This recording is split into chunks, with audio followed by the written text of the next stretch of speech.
ఇక 2024 అక్టోబర్ నెలలో తిరుమల కొండపైన శ్రీ వెంకటేశ్వర స్వామివారి వార్షిక బ్రహ్మోత్సవాలు జరుగుతాయండి.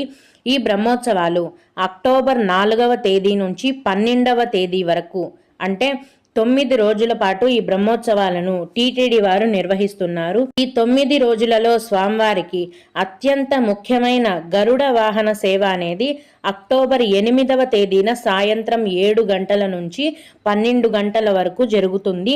అంటే మామూలుగానే బ్రహ్మోత్సవ వాహన సేవలు అంటే భక్తుల యొక్క రద్దీ చాలా ఎక్కువగా ఉంటుంది.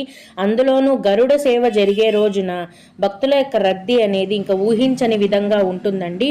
గరుడ సేవ ఎప్పుడు బ్రహ్మోత్సవాలలో అని చాలా మంది అడుగుతున్నారు కాబట్టి అక్టోబర్ 8వ తేదీన సాయంత్రం 7 గంటల నుంచి 12 గంటల వరకు ఈ గరుడ సేవ అనేది జరుగుతుంది. కాబట్టి ఈ భక్తుల యొక్క రద్దీ గరుడ వాహన సేవ రోజు ఎక్కువగా ఉంటుంది. కాబట్టి